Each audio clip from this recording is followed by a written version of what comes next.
Hello friends, welcome to the video. हम carbon elements compound कर रहे थे, है ना।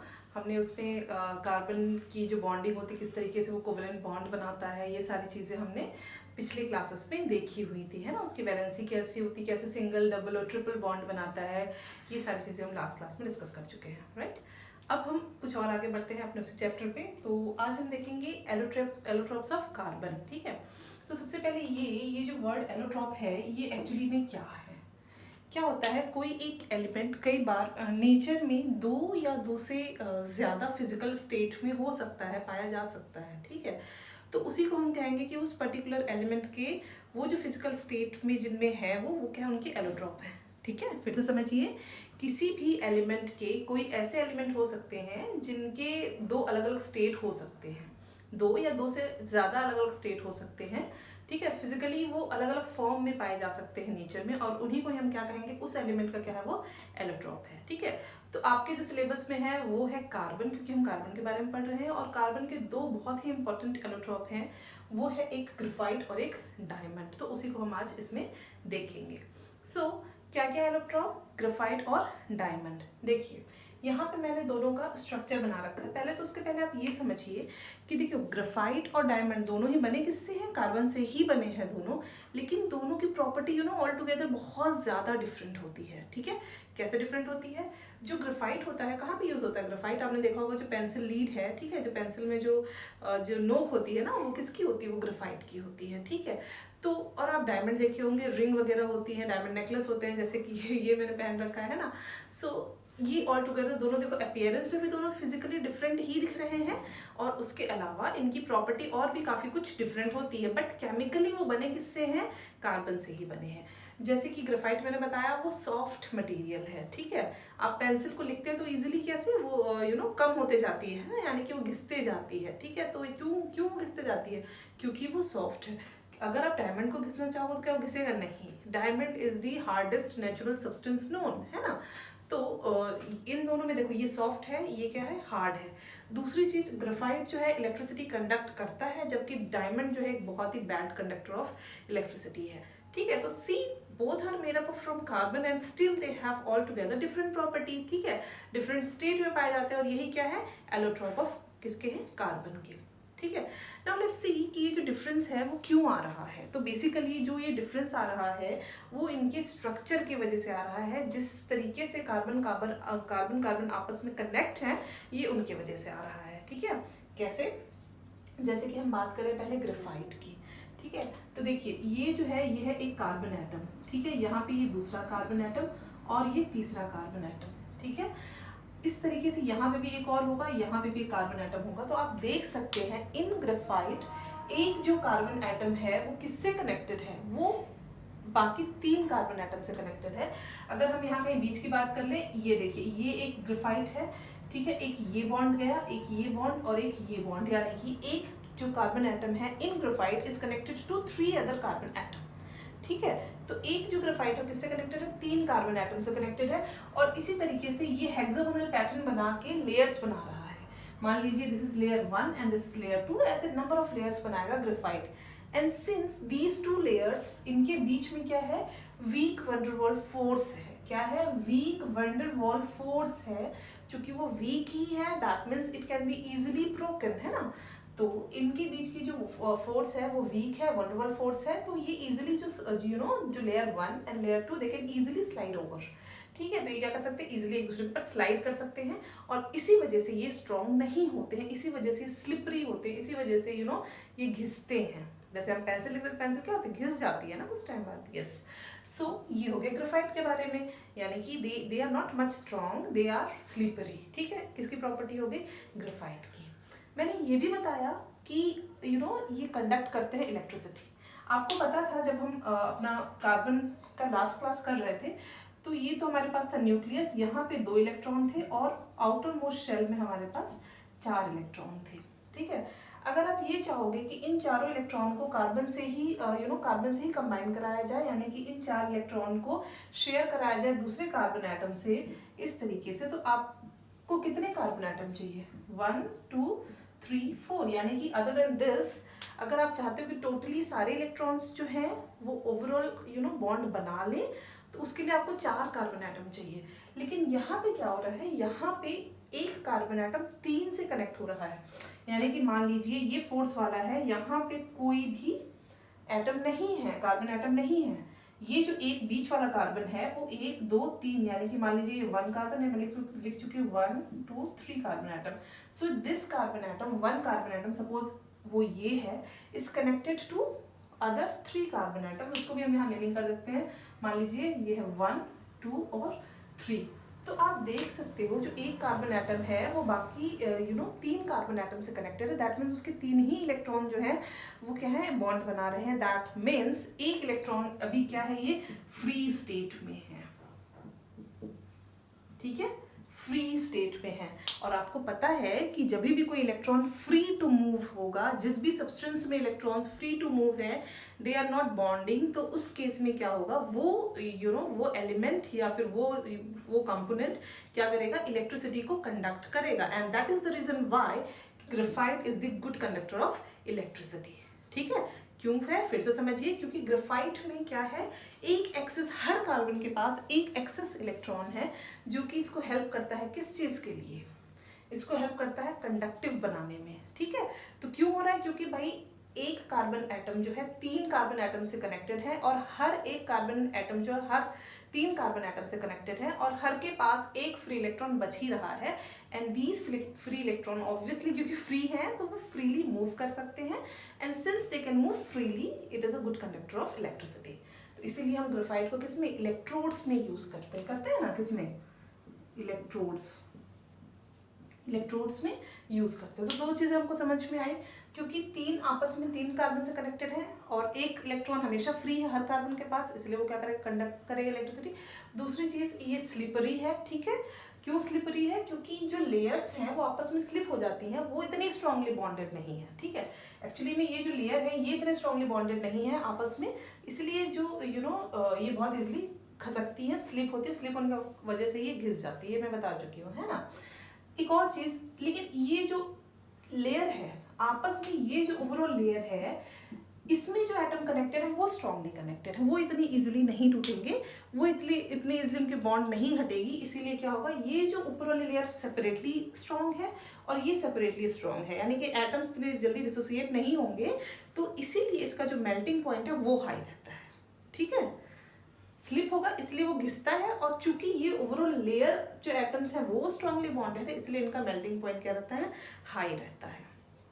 ठीक है, अब आपको पता ही होगा कि जब हम इसको जलाएंगे, हीट करेंगे ग्रेफाइट को, तो हमको क्या मिल जाएगा, कार्बन डाइऑक्साइड गैस मिल जाएगी। ठीक है, तो ये किसके बारे में था, ग्रेफाइट के बारे में। Let's see about the diamond too. So अब डायमंड में क्या होता है कि एक, मान लीजिए, आप इसको अच्छे समझिए, एक जो एटम है, एक कार्बन एटम है, वो 4 अलग अलग कार्बन एटम से कनेक्टेड रहता है। ठीक है, यानी कि this is 1 2 3 and 4। So in diamond उसका स्ट्रक्चर क्या रहता है, एक कार्बन, उसकी वैलेंसी कैसी है, कार्बन की टेट्रावैलेंट वैलेंसी है, तो एक कार्बन एटम बाकी 4 कार्बन एटम से कनेक्टेड रहता है। एंड फर्दर ये मान लीजिए मैं एटम 2 की बात करूं, आप देख सकते हो ये अगेन जो है कनेक्टेड रहेगा 4 से। ठीक है, इस तरीके से इसकी भी इधर से वैलेंसी आएगी, और ये इस तरीके से खुद भी 4 एटम से कनेक्टेड रहेगा, यानी कि इन द डायमंड जो एटम्स है कार्बन के, वो 4 अलग अलग एटम से कनेक्टेड है। दैट मीन्स जो कार्बन की टेट्रावैलेंट जो वैलेंसी है, यानी कि वो जो 4 वैलेंसी है, उसको हर जगह से एक कार्बन एटम मिल जा रहा है, 1 2 3 4। तो ये बहुत ही ज्यादा क्या है, रिजिड स्ट्रक्चर है। ठीक है, एकदम ही ज्यादा रिजिड स्ट्रक्चर बनाया हुआ, चारों को 4 वैलेंसी मिल जा रही है, चारों को 4 कार्बन मिल जा रहा है, चारों इलेक्ट्रॉन्स को, तो इस तरीके से वो 4 बॉन्ड बनाया हुआ, वेरी स्ट्रॉन्ग बॉन्ड। ठीक है, इसलिए वो रिजिड भी है, काफी स्ट्रॉन्ग है, एंड इसीलिए वो क्या है, हार्डेस्ट सब्सटेंस है। ठीक है, क्योंकि ये बहुत रिजिड स्ट्रक्चर है। दूसरी चीज, अब इसको क्या होगा कि इसमें कोई इलेक्ट्रॉन आपको फ्री दिख रहा है क्या, नहीं, है ना, क्योंकि भाई चारों ही इलेक्ट्रॉन सेटिस्फाई हो चुके हैं, 4 बॉन्ड बना चुके हैं, तो इसमें हमारे पास तो कोई भी फ्री इलेक्ट्रॉन नहीं बच रहा है ना, किसमें, डायमंड में। And that is the reason why कि जो डायमंड होता है वो नॉन कंडक्टर ऑफ इलेक्ट्रिसिटी होता है। क्यों, क्योंकि उसके पास कोई इलेक्ट्रॉन ही नहीं है फ्री इधर उधर घूमने के लिए, तो भाई कंडक्ट कौन करेगा, है ना। सो इसीलिए क्या होता है, बैड कंडक्टर ऑफ इलेक्ट्रिसिटी होता है। एंड अगेन यहाँ भी जो चीज़ होती है कि आप इसको बर्न करोगे डायमंड को तो क्या मिल जाएगा आपको, CO2 गैस मिल जाएगी, ठीक है। लेकिन आप उसको बर्न नहीं करोगे डायमंड को, क्योंकि ये बहुत एक्सपेंसिव होता है ना। ग्रेफाइट को चलो बर्न करके देख भी लिया हमने, चलो हाँ बर्न कर लेते हैं, लेकिन डायमंड को नहीं ना। सो ये था हमारे पास दो एलोट्रॉप, किसका किसका, कार्बन का कौन कौन सा एलोट्रॉप है, डायमंड और graphite. Okay, now next we see saturated and unsaturated carbon compounds, या फिर आप कार्बन कंपाउंड्स की जगह पे हाइड्रोकार्बन्स भी कह सकते हो। हाइड्रोकार्बन क्या होता है, hydrocarbon a compound made up of hydrogen and carbon. Hydrogen and carbon is hydrocarbon. जैसे कि हमारे पास है मीथेन, है ना, इथेन, प्रोपेन, ब्यूटेन, ये सारे क्या हैं, ये सारे हाइड्रोकार्बन हैं, ठीक है। सो नाउ लेट अस सी कि सैचुरेटेड और अनसैचुरेटेड हाइड्रोकार्बन क्या होता है। सो लेट अस फर्स्ट सी सैचुरेटेड वन।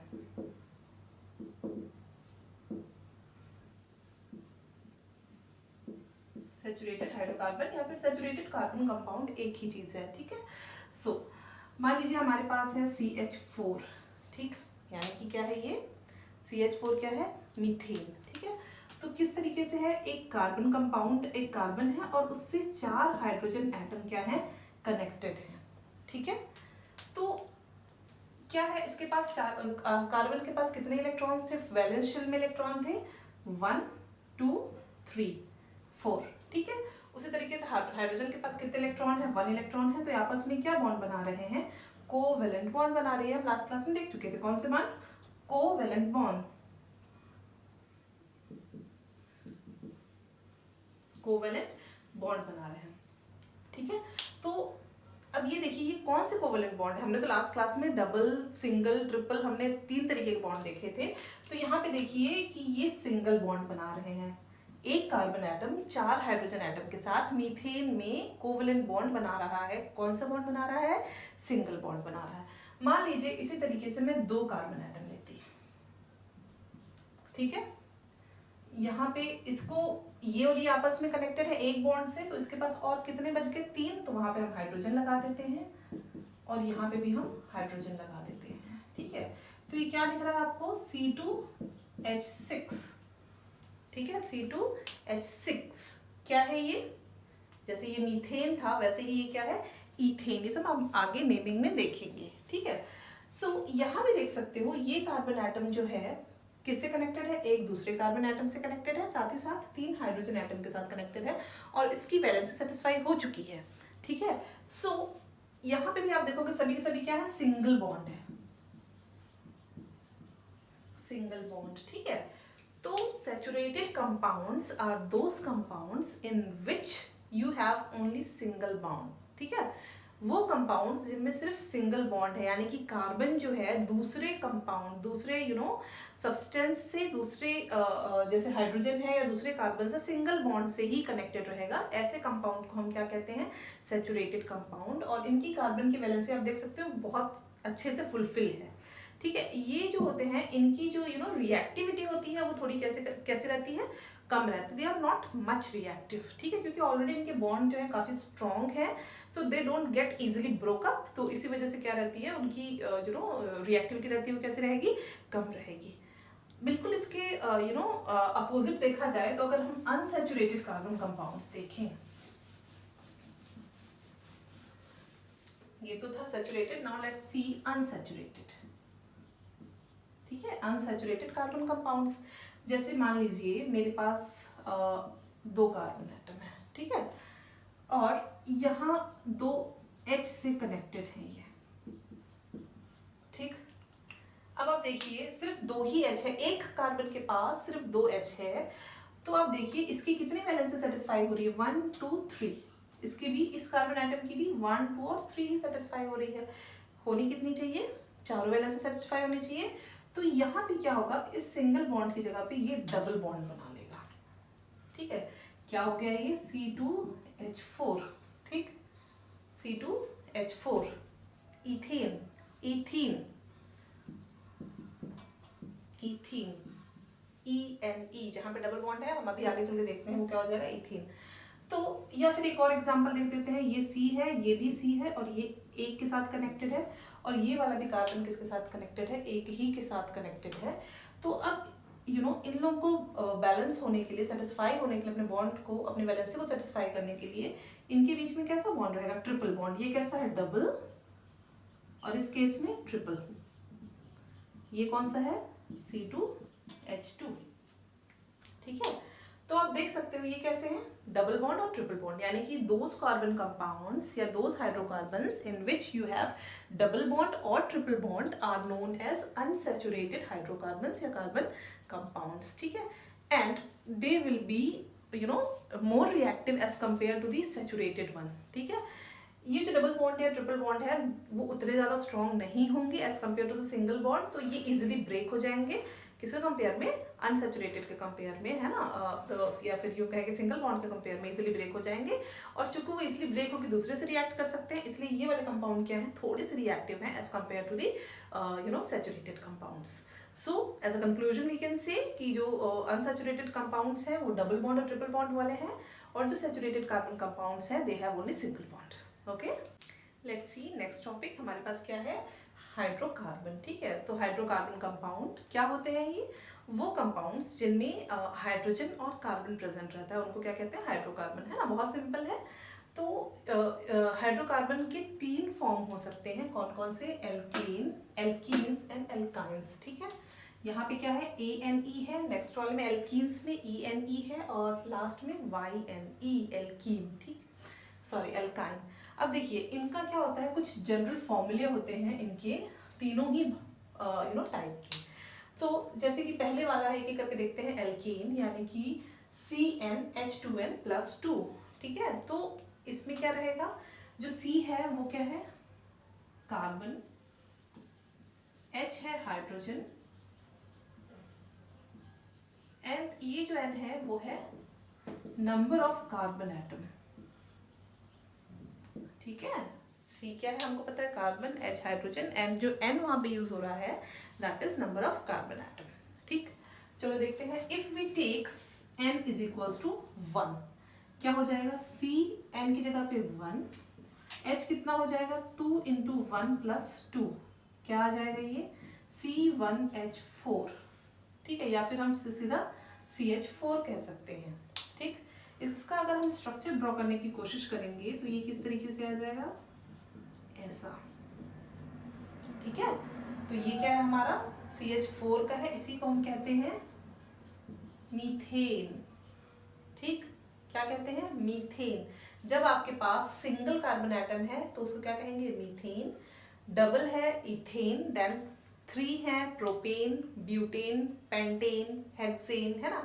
इस तरीके से ये नंबर बढ़ते जाएगा जैसे जैसे आपके पास कार्बन एटम बढ़ते जाएंगे। दूसरा एग्जांपल देखते हैं, अगर हम C को यहाँ पे कितना रख लेते हैं, C को अगर N को अगर हम 2 रख लेते हैं तो C2 हो जाएगा, और ये कितना हो जाएगा, 2 × 2 + 2 विच इज C2H6, ठीक है। तो इसका स्ट्रक्चर देख लेते हैं, क्या हो जाएगा, 2 कार्बन एटम है, ठीक है, और हमारे पास 3 कितने हैं, 6 कितने हैं हाइड्रोजन एटम, 1 2 3 4 5 एंड 6, ठीक है। तो आप देख सकते हो कि इस तरीके के हाइड्रोकार्बन में कितने बॉन्ड होते हैं, सिंगल बॉन्ड ही आएगा, है ना। आप इसमें भी देख लो, हमको पूरा सेटिस्फाई करने के लिए हमारे पास कैसे बॉन्ड आ रहे हैं, सिंगल बॉन्ड आ रहे हैं। यहाँ पे भी H अगर हमको 6 लेना है, 2 कार्बन के साथ अगर हमको 6H लेने हैं तो हमारे पास सिंगल बॉन्ड ही आ रहा है। एंड वो हाइड्रोकार्बन जिनमें कि सिर्फ सिंगल बॉन्ड यूज होता है उन्हीं को ही हम क्या कहते हैं, एल्केन्स कहते हैं, ठीक है। तो जैसे इसका नाम क्या है, अब ये 2 कार्बन है इसलिए हम 2 कार्बन इसको क्या कहेंगे, इथेन, ठीक है। यहाँ पे क्या था, पहला मीथेन, और जब 2 आया तो क्या हो जाएगा, इथेन। इसी तरीके से आप N की वैल्यूज को बढ़ा के आगे उसको नाम लिख सकते हो, ठीक। अब देखते हैं एल्कीन्स पे, यानी कि यहाँ पे कैसे रहेंगे, कितने बॉन्ड रहेंगे, डबल बॉन्ड है। यहाँ पे कितना बॉन्ड है, ये है सिंगल बॉन्ड, और यहाँ पे कैसा बॉन्ड होगा, डबल बॉन्ड, ठीक है। फॉर्मूला हमारे पास है CnH2n, ठीक है, यानी कि यहाँ फिर से N क्या है, नंबर ऑफ कार्बन एटम। एक एग्जांपल लेके देखते हैं, जैसे कि हमने C = या फिर N = हमने कितना लिया, 1 लिया, तो कितना हो जाएगा, C1H2, है ना। ऐसा कोई कंपाउंड हमारे पास नहीं रहता है, ठीक है। इस तरीके का पहला जो कंपाउंड है हमारे पास नहीं रहेगा। वो इसलिए नहीं रहेगा क्योंकि भाई हमको बॉन्ड चाहिए, ठीक है। किसके किसके बीच में, दो कार्बन एटम के बीच में जो बॉन्ड होगा वो डबल बॉन्ड होना चाहिए, ठीक है। अगर आपने दो यूज किया तो ऐसा कुछ तो नहीं हो सकता, यानी कि मीथीन जैसा ऐसा कोई कंपाउंड नहीं है हमारे पास, ठीक है। ये जो बॉन्ड है, ये जो सिंगल और ये सारे बॉन्ड बता रही हूँ, ये किसमें है, कार्बन कार्बन के बीच के बॉन्ड होने चाहिए, ठीक है। इसमें तो चलो है वन कार्बन से बाकी हाइड्रोजन कार्बन लिंक है, वो चल जाएगा, ठीक है। लेकिन अगर आप इसको भी करके देखो तो ऐसा कुछ बनेगा क्या, C1 और H कितना हो जाएगा 2 × 1 यानी कि 2, तो सेटिस्फाई तो नहीं हो रहा है ना यहाँ पे, यानी कि सिर्फ दो ही हाइड्रोजन है, बाकी दो कहाँ सेटिस्फाई करेगा वो। तो इस तरीके का कोई भी कंपाउंड नहीं बन सकता, या फिर हम ये कहें मीथीन जो है वो ऐसा कुछ कंपाउंड नहीं है। तो अब हम देखते हैं 2 रख के, ठीक है। तो n = 2 रखते हैं, तो C2H कितना हो जाएगा 2 × 2 विच इज C2H4, ठीक है। अब देखते हैं क्या ऐसा कुछ कंपाउंड बन सकता है हमारे पास, 1 2 C, ठीक।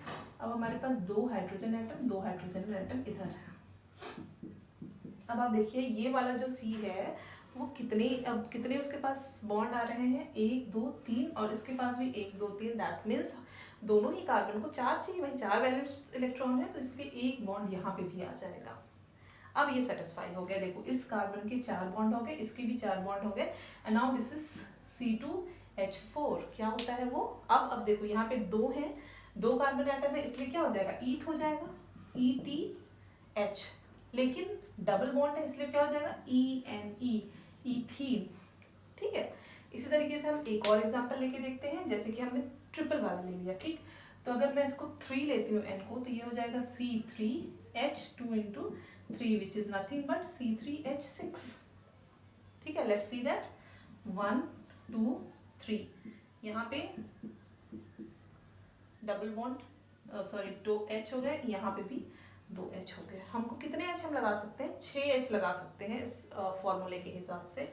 मान लो मैंने एक बॉन्ड यहाँ पे लगा दिया, डबल बॉन्ड लगा दिया, तो इस C के पास कितने बॉन्ड हो गए, 2 ये और ये 2, ये तो सेटिस्फाई हो गया, इसमें हम एक्स्ट्रा H ऐड नहीं कर सकते हैं। इसके पास एक ये है, एक ये है, ठीक है, और एक ये बॉन्ड है, ठीक। इसके पास ये 3 बॉन्ड है, यानी कि एक H तो हम यहाँ पे लगा सकते हैं, और इस वाले में हम 3 H लगा सकते हैं।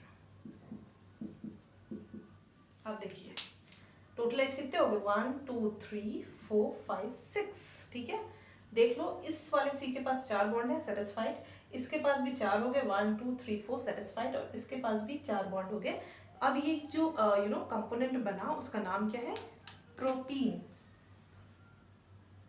PRO, प्रो यानी कि 3 के लिए प्रो, और ENE प्रोपीन, ठीक है। तो ये क्या बन गया हमारे पास, प्रोपीन। नाउ लास्ट वाला देख लेते हैं हम लोग। देखो यहाँ पे क्या है, ट्रिपल बॉन्ड रहेंगे, एल्काइंस है यानी कि ट्रिपल बॉन्ड रहेगा। अब मान लो मैं n = कितना रख दूँ, 2 रख दूँ, क्योंकि भाई ये बॉन्ड जो है वो दो कार्बन एटम के बीच में होना चाहिए, ठीक है। तो n = कितना रख दूँ मैं, 2 रख दूँ, तो C कितना हो जाएगा, C2, और H कितना हो जाएगा, दिस इज 2 × 2 4 -2 2 C2H2। इसका स्ट्रक्चर ड्रॉ करके देख लेते हैं। तो दो हमने कार्बन एटम लिया और एक ही हाइड्रोजन एटम है दोनों तरफ, ठीक है, क्योंकि H2 ही है, यानी कि 2 ही हाइड्रोजन एटम लगा सकते हैं। अगर हम इस कार्बन के बारे में देखें तो उसकी 2 ही वैलेंसी सेटिस्फाई हो रही है, यानी कि हमको 2 और एक्स्ट्रा लगाना पड़ेगा। दैट मीन्स इन दोनों के बीच में हमको ट्रिपल बॉन्ड लगाना पड़ेगा। और अब आप देखो यहाँ 1 और यहाँ 3, यानी कि कार्बन की 4 वैलेंसी सेटिस्फाई हो रही है। सिमिलरली यहाँ पे भी इस वाले कार्बन की भी 4 वैलेंसी सेटिस्फाई हो रही है, ठीक है। अब चूंकि इनके बीच में कैसा है, ट्रिपल बॉन्ड है, इसीलिए हम इनका नाम क्या देंगे, पहले तो ये 2 कार्बन है, यानी कि ये ईथ आएगा, ठीक है, एंड देन YNE, ईथीन, ठीक है। सो दिस C2H2 क्या है, nothing but ethene. Next example देख लेते हैं। इफ वी पुट n = 3, तो फॉर्मूला क्या आ जाएगा, C3H2 × 3 - 2, कितना आ जाएगा ये, this is C3, 2 3 6 -2 which is 4, C3H4, ठीक है। स्ट्रक्चर ड्रॉ करके देख लेते हैं। पहले तो आप 3 कार्बन एटम ड्रॉ कर लो। अब किसी एक जगह पे आप ट्रिपल बॉन्ड लगा लो, ठीक है। अब देखिए इसमें सिर्फ एक ही एक्स्ट्रा हाइड्रोजन एटम ये यूज़ कर सकता है, तो ये यहाँ पे इसने यूज़ कर लिया। ये वाला जो कार्बन एटम है, ये वाला बीच वाला, वो 3 तो यहाँ बॉन्ड बना रहा है, एक इस वाले कार्बन के साथ बना रहा है, मतलब कि ये और हाइड्रोजन या फिर किसी और के साथ कनेक्ट नहीं हो सकता है। और जो ये वाला है, ये ऑलरेडी 1 बना रहा है, दैट मीन्स H यहाँ पे क्या हो जाएगा, कनेक्ट हो जाएगा। So this is the structure of what C3H4, वो इस तरीके से बनेगा। और क्योंकि इसमें 3 है, यानी कि ये क्या है, प्रोपीन, प्रोपाइन, ठीक है, प्रोप एंड YNE,